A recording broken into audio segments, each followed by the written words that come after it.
Welcome to Extraterrestrial Reality. Today we're going to be talking about the apparent ability of non-human intelligent beings to float around rather than walk around. Just recently I did a show where I was talking about some guy back in 1977 from Ohio who had an encounter in his bedroom with alien beings. Four of them showed up in the middle of the night, and he said that their feet were moving, but they weren't touching the floor. They were floating. There's a lot of stories like this when you read all the different accounts and so many different books and different documentaries you watch over the years. There's just so many different stories where these beings are able to float around rather than expend energy with their feet. They have how they're able to do this. Nobody could say. We could only guess. There was, like, for instance, in the 1973 Pascagoula, Mississippi incident involving Charles Hickson and Calvin Parker. Two guys get done working in the evening, and they go and they decide to go night fishing on the Pascagoula River. And next thing you know, some sort of a weird craft shows up. Three robot-like beings exit the craft, and they're floating. They float toward these guys who are stunned. They can't believe what they're seeing, and these beings grab them, take them inside this craft, do some sort of an examination, then take them back out again and drop them off, and then the craft takes off. And we all know the story. There's just so many different cases like this where these beings are able to float. I mean, I don't know, maybe the ability is tied to their ability to move through walls. You hear a lot of stories like that, too. But I want to talk today about a case that happened back in 1972, and it involved tall beings, tall alien creatures that were 8 feet tall, and this happened in Mexico.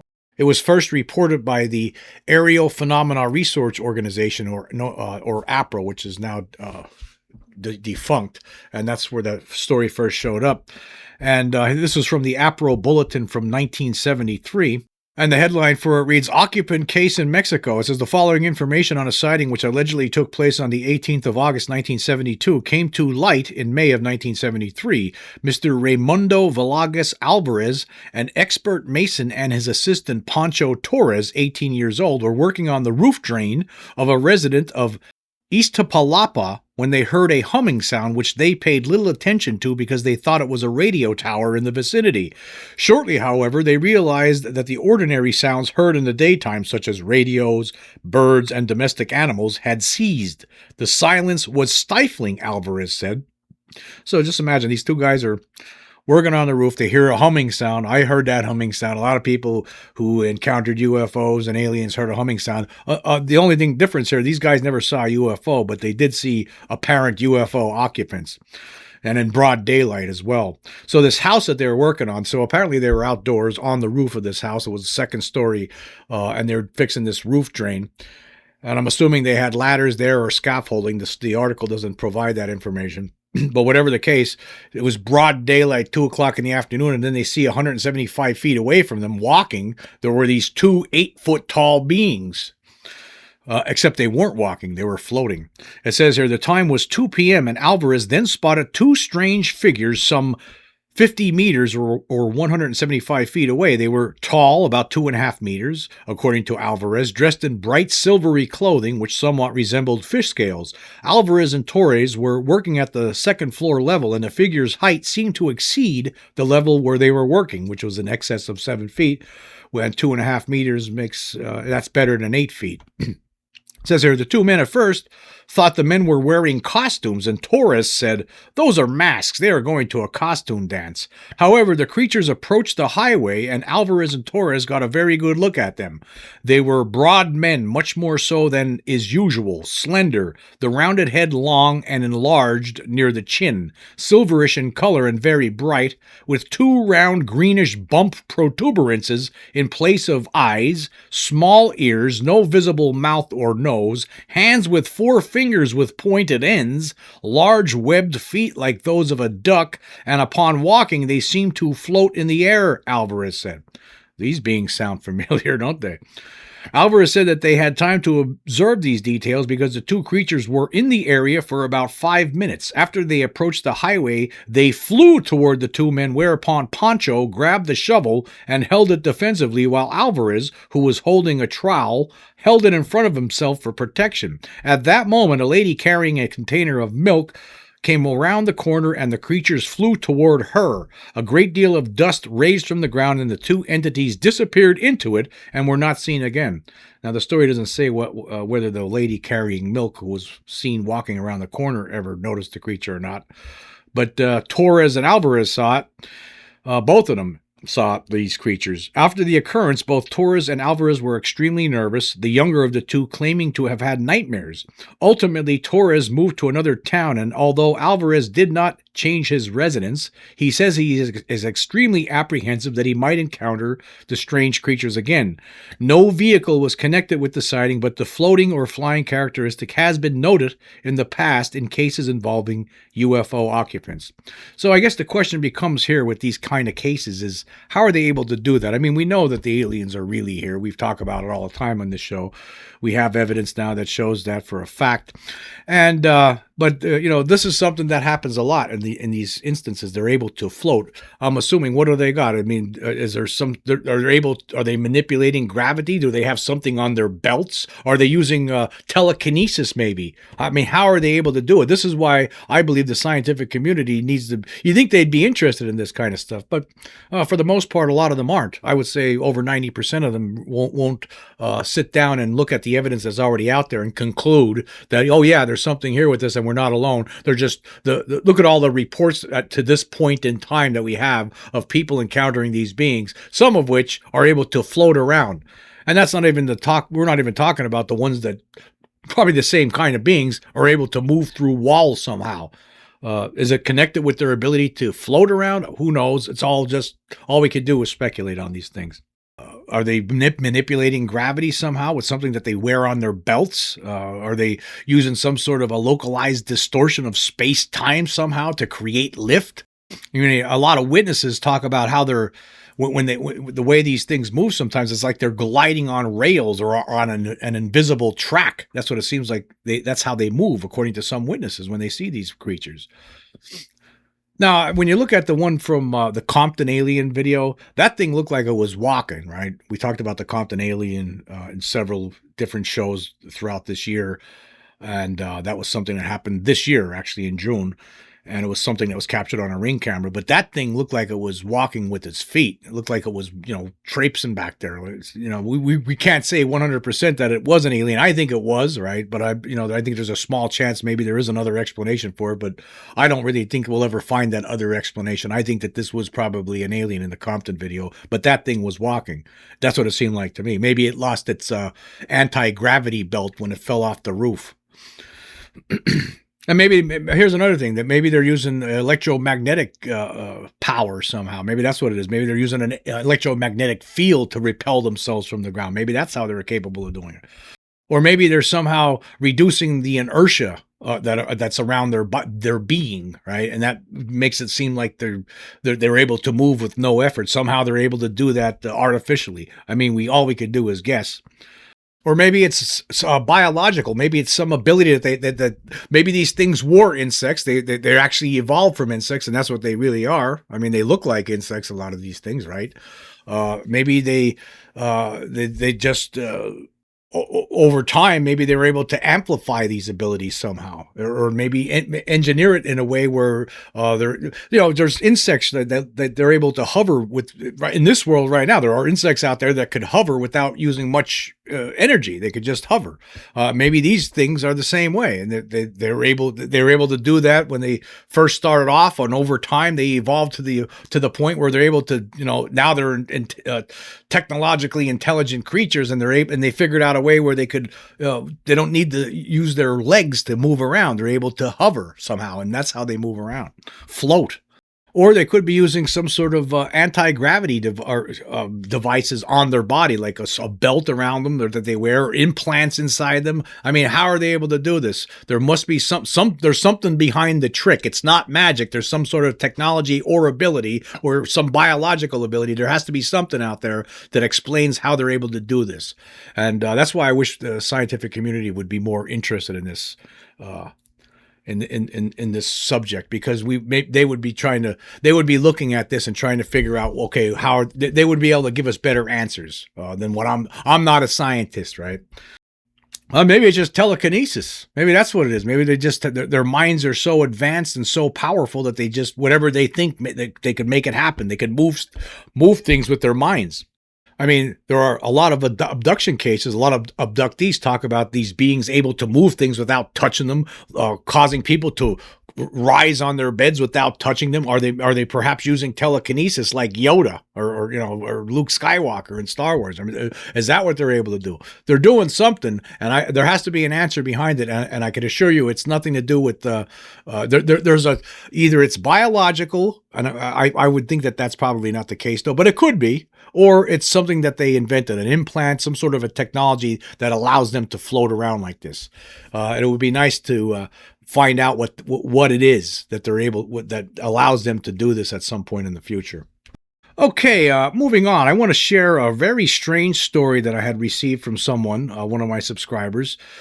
He sent me this email just in the last couple of days, and it was about the only strange experience that he had in his entire life, and he has no explanation to this day. So we're going to share this story, and we'll find out maybe there are other people out there who had something similar happen to them.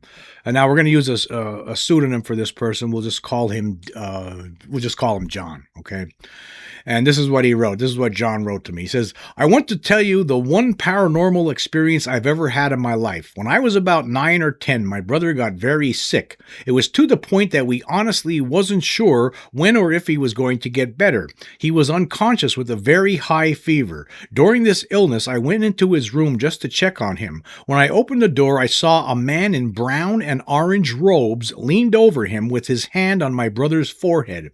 As I opened the door, the man turned his head and locked eyes with me. He gave me a gentle smile but said nothing. Terrified, I ran to get my parents. I told them someone was in the room. Of course, we all ran back and got there to find no one in his room except for him.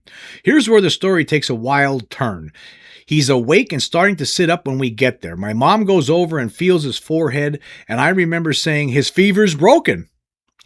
He progressively got over his illness and made a full recovery after that night. I can still look in my mind's eye and see that man looking back at me even though it's been nearly 40 years. I'll never forget it. Thank you for taking the time to read this and have a good day. So, what happened in this case? What happened with John's brother? Who was the guy inside the room with John's brother that apparently healed him? The family thought he was going to die. John went in to check on his brother, and he sees this guy wearing robes standing there with his hand on his brother's forehead. He runs out of the room. He's scared. He doesn't know who the hell this guy is. Tells his parents. They all go back in the room. There's no guy there, but the kid, his brother, is coming out of this. His fever snaps, and he's going to be okay. Was it an alien? Was it an angel? Or was it something else? What was it? Did anybody else ever have an experience like this? It's a very strange story. I don't know what to say about it. I never heard a story like this before, but this is something new. Something I don't know. Maybe in this case, aliens were helping. A lot of people who follow this subject believe that they're here to help us. If this was an alien, maybe this alien was trying to make this kid better. If that's what it was, unless it was something else. Unless it was something more paranormal or spiritual, something to deal with that. But I don't know. I have no idea. And I don't think we're ever going to know. It's just, the fact is that this is what happened. This guy, this is the only weird thing that ever happened to him in his life. He saw this person with his eyes, and he never saw anything else. That was 40 years ago, he said it happened. So what was it? I'd like to know. Now, see, this is the thing. There are some people who report, if this is extraterrestrial or non-human intelligent related, right? There are some people who say the experiences are good with these beings. And I would have to believe that some of these experiences are good. There's a lot of people who claim this, right? And conversely, there are some people who say they're terrified when they have encounters with these beings because they feel like they're being violated, especially during alien abductions. Now, I did a show recently with about about Stephen Greer, Dr. Stephen Greer, and I had a lot of different kinds of comments. Some people totally agreed with me, and then some people are totally against me, don't like what I was saying at all. And I figured I was going to get some of that. What are you going to do? I mean, it's a touchy subject with Dr. Stephen Greer with some of his claims. I mean, this is the same guy who said back in the 90s he was offered $2 billion to stop talking about UFOs. I don't believe that. Right? I don't believe that story. There's a lot of things that Stephen Greer says that I just have trouble believing. I don't know why anybody, why 2 billion? Why not just 1 billion? Why not a million? You know what I mean? So I'm just trying to figure it out now. That's just, I mean, if I was offered $2 billion to shut up about UFOs, you know what? I would take it, and then I would come on here and tell everyone, I would say, the government just gave me $2 billion so I would stop talking about UFOs. So that's a lot of money that they gave me to stop talking about. So you could figure out, I'll show you the bank receipts and everything else too. I'll show you the signed check and everything, so you could check it out for yourself. I don't know why they did this. You could put two and two together. Use your critical thinking skills and ask yourself, why did they just pay me $2 billion to shut up? See, that's what I would have done if they were offered me $2 billion. I would have taken it, said, yeah, okay, then tell everybody about it. That's what I would have did. And I wouldn't have signed any non-disclosure agreement either. I would just it would be a handshake. I would do it on a handshake. I would say, it's only going to be a handshake. I'll stop talking about it, but before I stop talking about it, I'm going to let everyone know that you just gave me $2 billion. That will be part of the deal that we're going to make. That's how I would do. That's what I would do. I put it this way. I don't believe that story. And there's a lot of things I don't believe when it comes to Greer.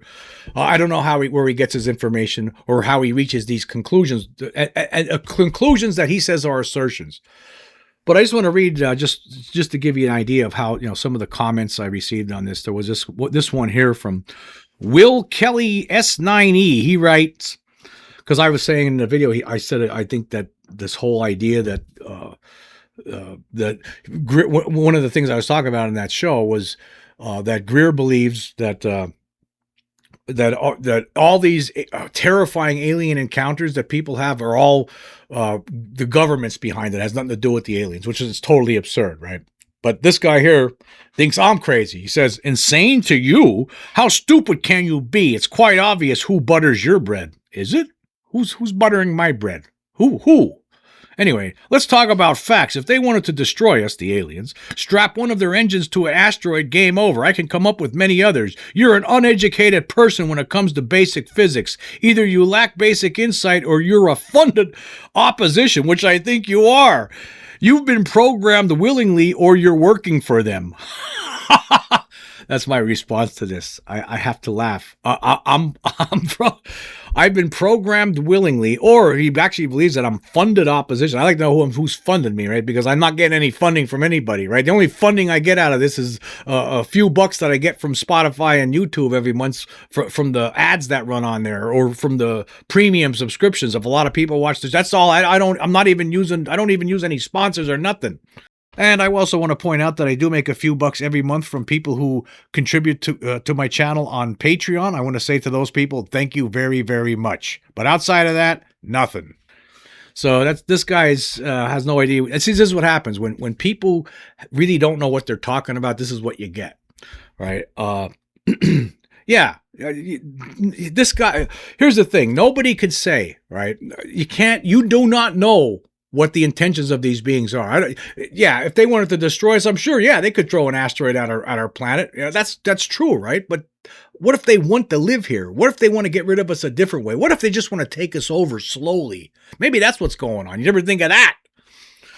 I mean, if you read the books and if you read more than just what Stephen Greer writes, right? Let's put it that way. If you expanded your knowledge on this subject, you would find that there's a lot of people out there who had a lot of terrifying experiences with these beings, and a lot of people have come to the conclusion that they're creating some sort of a hybrid race here, creating half humans, half alien creatures, and they're populating the Earth with these hybrids for some purpose to be revealed in the future at some point. That sounds like they might be trying to take us over. That's what it sounds like to me. It doesn't mean I'm right. It doesn't mean that the people who claim this is right.